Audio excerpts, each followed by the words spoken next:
2006లో కూడా ఒక సొంత కార్ తీసుకున్న కొద్ది రోజులకే ఆ కార్ తీసేసిన. 2008లో శంషాబాద్ ఎయిర్పోర్ట్లో 2008 నుంచి 11 వరకు అక్కడ పనిచేసిన. 2008 నుంచి 11 వరకు మన శ్రీనివాస్ సార్, మన great applied Srinivas sir and Salim sir నాకు అక్కడనే పరిచయం అయ్యారు.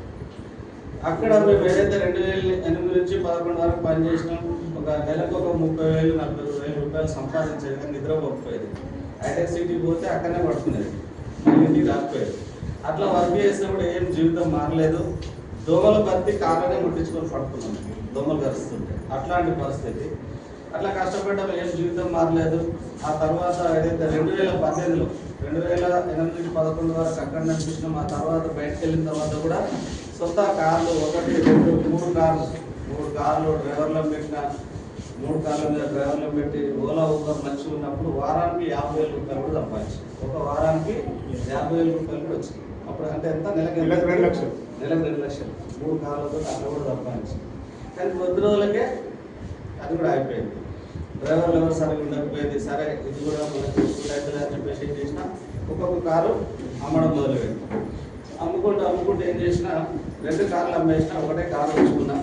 ఆ ఒక కారు గచ్చిబౌలిలో ఒకటి ఆల్ఫా అనేది హోటల్ ఉంటుంది గచ్చిబౌలిలో, ఫ్లేవర్ దిగంగా. పొద్దున వెళ్ళిన అంటే 4 రోజులు జ్వరం వచ్చిన తర్వాత జ్వరం ఎక్కువైన తర్వాత కార్ స్టార్ట్ చేసిన. వెళ్ళిన పొద్దున్న నుంచి సాయంత్రం వరకు 700 రూపాయలు చేసిన, 500 రూపాయలు డీజిల్ వచ్చిన. ఆ 700 రూపాయలు ఆ రోజు సాయంత్రం అక్కడి నుంచి కార్ స్టార్ట్ చేసిన. ఈ రోజుతోటే డ్రైవింగ్ లాస్ట్, మళ్ళీ డ్రైవింగ్ చేయను అని చెప్పేసి ఆ రోజు కార్ స్టార్ట్ చేసి తీసుకొచ్చి ఇంటికాడ పెట్టేసిన. మళ్ళీ డ్రైవింగ్ చేయలేదు, వద్దు నాకు అని చెప్పేసి డ్రైవింగ్ చేయకుండా రియల్ ఎస్టేట్ చేసేటప్పటికి అప్పటికి నేను డ్రైవింగ్లో కొన్ని చిట్టీలు అవి పెట్టుకుంటూ ఒక ప్లాట్ కొన్నా. మా సొసైటీలో చిక్కనారులో ఉండే అదర్ మీద దానికి ఒక ప్లాట్ ఉండే. అయితే ఈ చిట్టీలు కట్టినా అవి ఇవి కొంచెం ఉంటే దానికి కొంచెం డబ్బులు అప్పు చేసుకుంటూ అట్లా ఇట్లా రియల్ ఎస్టేట్ చేసుకుంటూ నేను ఎస్టీలకు రాకముందుకే ₹1,00,00,000 ఇన్వెస్ట్మెంట్ ప్లాట్ల మీద పెట్టాను. ₹1,00,00,000 చాలా మటుకు కొన్ని డబ్బులు ఉంటే నేను ఏదైనా చేయొచ్చు అనుకుంటాను, అవునా కదా? ఇప్పుడు నేను ₹1,00,00,000 రియల్ ఎస్టేట్లో ఉన్నాయి, హ్యాపీగా ఉంది నా లైఫ్. సొంత 2 ప్లాట్లు ఉన్నాయి. శ్రీనివాస్ సార్ వచ్చి నాకు బిజినెస్ ప్లాన్ చెప్పాడు. ఏమని? నెలకు ₹1,00,000 సంపాదించుకోవచ్చు, 1,00,000 నుంచి 2 లక్షలు, 2 ఇయర్స్ టైం పడుతుంది అని చెప్పేసి నాకు ప్లాన్ చెప్పాడు 2018లో. నా దగ్గర డబ్బులు ఉన్నాయి, ఏం నాకు డబ్బులో కుదరలేదు. నాకు అప్పుడు ఈ జీపే గూగుల్ పేను అప్పుడు తేజాప్ అని ఉండే. నాకు ఒక ఫ్రెండ్ తేజాప్ అని రిఫర్ చేసి డౌన్లోడ్ చేస్తే యాప్ కూడా డిలీట్ చేసినాను. ఎందుకంటే బ్యాంక్లో డబ్బులు ఉన్నాయి, ఈ యాప్స్లో అనుకుంటారు. అంటే నేను వాటిని కూడా నమ్మలేదు. అట్లాంటి పరిస్థితి. మంచి హ్యాపీగా ఉంది లైఫ్. అట్లాంటి టైంలో వచ్చి చెప్పినప్పుడు నేను శ్రీనివాస్ సార్ ఒకటే మాట చెప్పిన, నువ్వైతే సక్సెస్గా శ్రీను నేను సంతోషిస్తా అని చెప్పిన. ఎవరికి? మన గ్రేట్ అప్లై శ్రీనివాస్ సార్. సరే శ్రీనివాస్ సార్ ఏమని చెప్పిండంటే, సరే నువ్వు లేకపోయినా సరే ఎవరన్నా వస్తే చెప్పు అని చెప్పిండు. ఎవరన్నా వస్తే చెప్పు అని అంటే నేనేం చేసిన, ఈ బిజినెస్ నేను స్టార్ట్ అయిపోయినా కూడా ఫస్ట్ మా బామ్మకి చెప్పిన, మా పెద్ద బామ్మకి, నువ్వు ఏమి బాగుంటుంది కానీ ఎప్పుడు చెప్పినా శ్రీనివాస్ సార్కి ₹1,00,000 దాటిన తర్వాతే మంచిగా ఉంది. వాళ్ళు చెప్పినప్పుడు నేను గోలకి పెట్టేసుకున్నాను. కొంతమంది చెప్పినా నేనైతే స్టార్ట్ చేయలేదు. ఆ తర్వాత కింద ఉన్నాడు సార్, యాదగిరి సార్. మేము ప్లాట్లు చూసే రియల్ ఎస్టేట్ మంచిగా నడుస్తున్న టైంలో మంచిగా నడిచింది కొద్ది రోజులు. ఆ తర్వాత రియల్ ఎస్టేట్ కొంచెం డల్ అవుతుంది. ఆ టైంలో యాదగిరి సార్ నేను ఇద్దరం నారపల్లిలో ప్లాట్ చూసేసి వస్తున్నాం. నాకు మేడం అమ్మ చెప్పింది, నాకేం అర్థమవుతుంది, నువ్వు కూడా రా పోదాం అన్నది. అంటే సరే నారపల్లి నుంచి డైరెక్ట్ రెస్టీ స్టోర్ కాడికి వచ్చింది. రెస్టీ స్టోర్ కాడికి వచ్చేసరికి డాక్టర్ సంధ్య మేడం, ఆ సార్ వాళ్ళ ఫ్యామిలీ డాక్టర్.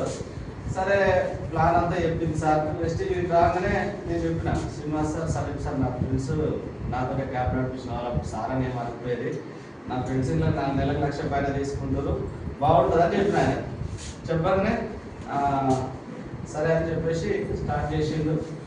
నేను 2 నెలల తర్వాత ఆలోచన చేసిన, రియల్ ఎస్టేట్ అయితే అంత నడుస్తలేదు, డబ్బులు అన్నీ అక్కడనే స్టార్ట్ అయిపోయినాయి, ఏదో ఒకటి చేయాల్సి వస్తుంది, ఏం చేద్దామని చెప్పేసి శ్రీనివాస్ సార్ కాల్ చేసిన. నేనే శ్రీను కలుద్దామని చెప్పేసి ఫోన్ చేసిన. సార్ వచ్చిండు, పొలనే కలిసిన, బిజినెస్ ప్లాన్ విన్నా. ఇదే ప్లాన్ విని సారు 6, 36, 216 3 స్టెప్పులు చెప్పిండు. 3వ స్టెప్ ₹1,00,000 వస్తుందని చెప్పిండు. ఇంత మంచి ప్లాన్, ఇంత మంచి బిజినెస్ 6 మంది అని 100 మందిని తీసుకొస్తాను 100 మందిని తీసుకొస్తా అని చెప్పిన శ్రీనివాస్ సార్.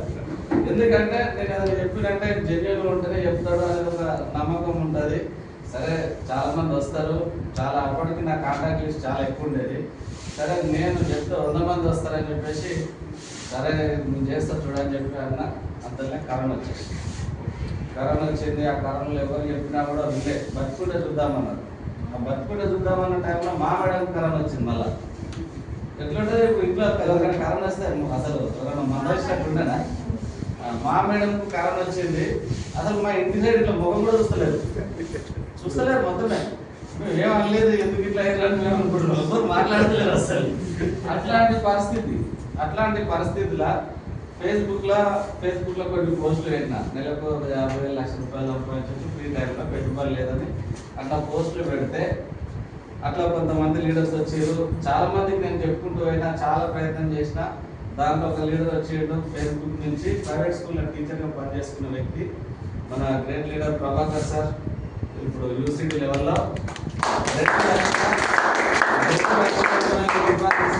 12,000 రూపాయలకు పనిచేసే ప్రైవేట్ స్కూల్లో జాబ్ చేసే వ్యక్తిగా ఆ జాబ్ కూడా పోయింది. ఆయన నేను ఒకటేనే ఉన్నా, సరే నేను చేస్తా అని చెప్పేసి ఐడి తీసుకున్నాడు ఫేస్బుక్ నుంచి. 2,20,000 రూపాయలు ఆయన తీసుకుంటున్నాడు.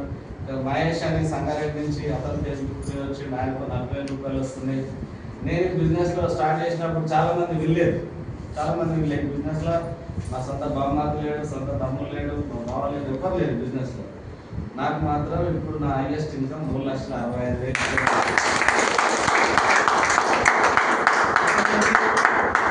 ఒక బ్రిజా కార్ తీసుకున్నా, నేను 3,65,000. అదే క్యాబ్ నడిపిస్తే ఒక సంవత్సరం మొత్తం కష్టపడితే నాకు ఇప్పుడు ఒక నెలకు వచ్చే ఇన్కమ్ కూడా రాకపోయేది. అక్కడ సంవత్సరం మొత్తం కష్టపడితే కూడా నెలకు 30,000 సంపాదించే సంవత్సరానికి ఎంత అవుతుంది? 3,60,000. నా హైయెస్ట్ ఇన్కమ్ ఇక్కడ నుంచి 3,65,000. అంటే సంవత్సరం కష్టపడితే వచ్చేది ఇక్కడ 2 వస్తుంది. నా డ్రీమ్ ఏముందంటే ఇప్పుడు నెలకు 10 లక్షలు పెట్టుకుంది. 10 లక్షలు ఎవరైతే నో అన్నారో, ఇప్పుడు సపోజ్ ఇక్కడ చాలా మంది భార్య భర్త ఇద్దరు బిజినెస్ ఫ్యామిలీతో చేయొచ్చు, అవునా కదా? ఇప్పుడు సపోజ్ ఇది ప్లాన్ చెప్పినప్పుడు ఒకవేళ రిజెక్ట్ చేసిండు, ఆయన వినలేదు. ఇప్పుడు బయట 4-5 ఏళ్ళు ఏమారుతుంది? జీవితం మారుతుందా? ఏం మారదు కదా. ఒకవేళ ఇదే అవకాశం తీసుకున్న వ్యక్తి 4-5 ఏళ్ళు బిజినెస్లో ఉంటే ఎట్లుంటుంది? మారుతుందా? మారదు. నేనేమనుకుంటున్నా అంటే 10 లక్షల ఇన్కమ్ పోయేదాకా కొంచెం చూద్దాము. తర్వాత అందరికీ సమాధానం అవుతుంది. 10 లక్షలు వచ్చిన తర్వాత నో అన్న వాళ్ళకి అక్కడనే ఉంటుంది. 100% ఏం మారదు, బతుకుతాం అంతే. అది కూడా ఇబ్బందులతోటి అడ్జస్ట్మెంట్ అయితే బతుకుతాం. మటన్ తెచ్చుకునే దగ్గర చికెన్ తెచ్చుకోవాలి, చికెన్ తెచ్చుకునే దగ్గర కొడుకులు తెచ్చుకోవాలి. అట్లనే ఉంటుంది లైఫ్. కానీ ఇక్కడ మాత్రం ఈరోజు ఏం అసలు ఆలోచన లేకుండా, ఖర్చులకు ఇబ్బంది లేకుండా హ్యాపీగా ఉంది లైఫ్. ఇది కాదు, ఇంకా ముందు 10 లక్షలు వచ్చినప్పుడు ఇంకా చాలా బాగుంటుంది. కానీ బిగ్ సిస్టమ్ తోటి పనిచేసిన నేను. మీటింగ్ అంటే మీటింగ్ వదిలిపెట్టలే. హ్యాబిట్స్లో మీటింగ్ నాకు స్టార్టింగ్ ఫస్ట్ మీటింగ్ ప్రమోట్ చేసిండు.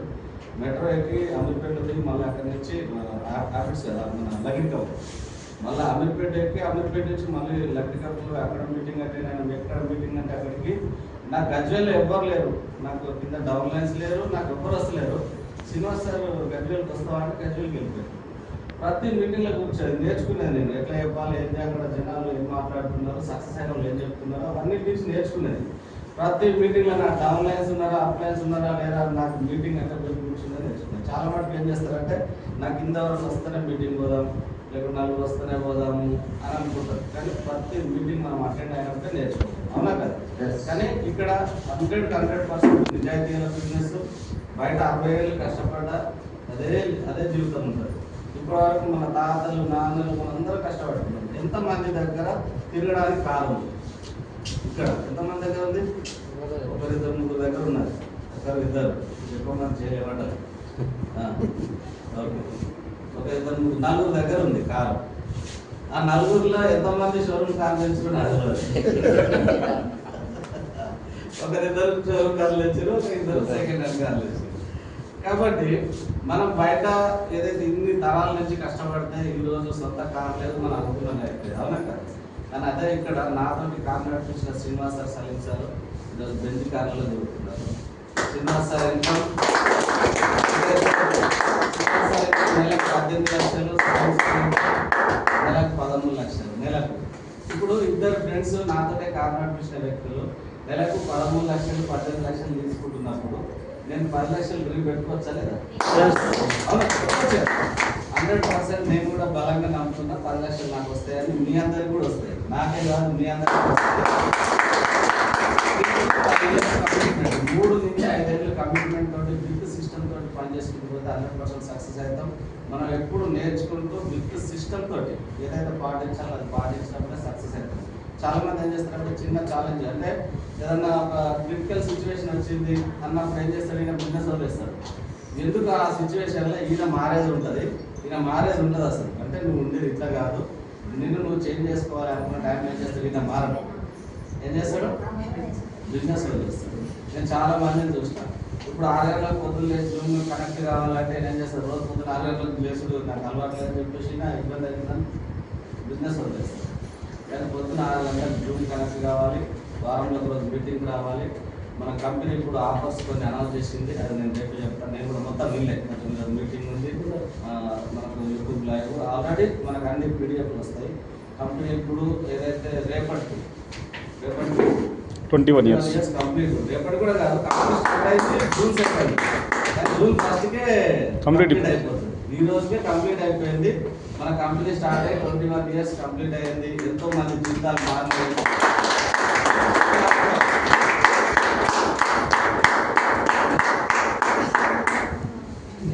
నేను ఒక్కటే చెప్తాను, నిజాయితీ గల ప్లాట్ఫామ్. ఇక్కడ చిన్న అబద్ధాలు యాడ్ లేదు. దీన్ని పట్టుకొని ఉండండి. ఎవరు ఎస్తానో ఎక్కువ మంది ప్లాన్ చేసుకుంటూ వెళ్ళండి.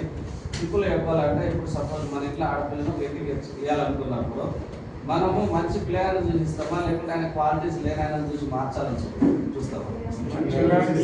మంచి ప్లేయర్ చూసి ఇవ్వాలనుకుంటాం. ఈ బిజినెస్లో కూడా మంచి వ్యక్తులే తీసుకురండి, జనాలు మార్చాలనుకోవద్దు. ఇప్పుడు ఆయన డ్రీమ్ లేదు, జీవితంలో గొప్ప బతకాలని లేదు, ఏం లేదు.